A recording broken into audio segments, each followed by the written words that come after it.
Sir ನಾವು garments ಅಲ್ಲಿ ಕೆಲಸ ಮಾಡ್ತಾ ಇದೀವಿ. Karnataka independent garments workers union ಇಂದ ಅಧ್ಯಕ್ಷರಾಗಿ ಕೆಲಸ ಮಾಡ್ತಾ ಇದೀವಿ. ನಮಗೆ ಗಾರ್ಮೆಂಟ್ಸ್ ಅಲ್ಲಿ ಸುರಕ್ಷತೆನೇ ಇಲ್ಲ, ಮತ್ತೆ ವೆಹಿಕಲ್ಸ್ ಏನಿಲ್ಲ ಸರ್.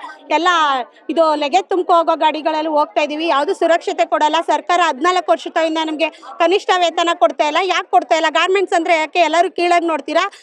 ಲೇಡೀಸ್ನ ಇದೇ ಇಲ್ಲ ಸರ್. ನಮಗೆ ಲೇಡೀಸ್ಗೆ ಸುರಕ್ಷತೆಗಳನ್ನೇ ಕೊಡ್ತಾನೆ ಇಲ್ಲ ಸರ್. ಮತ್ತೆ ಲೈಂಗಿಕ ಕಿರುಕುಳ ಗಾರ್ಮೆಂಟ್ಸ್ ಗಳಲ್ಲಿ ನಡೀತಾ ಇದೆ.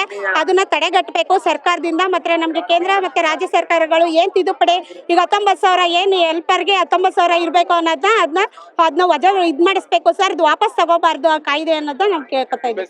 ಕಾರ್ಮೆಲ್ ಕ್ಲೋತಿಂಗ್ ಕಂಪನಿಲಿ ಕೆಲಸ ಮಾಡೋದು. ಇಂದ ಬಂದಿದ್ದೀವಿ. 10,000ಕ್ಕೆ 8 ಅವರ್ ದುಡಿತಾ ಇದೀವಿ.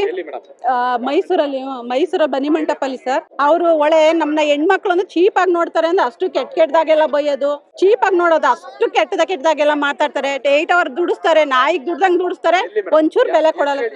ಬನ್ನಿ Mantap Gokuldas sir, carnival clothing company, Gokuldas export sir, export Banni Mantap ಮೈಸೂರಲ್ಲಿ.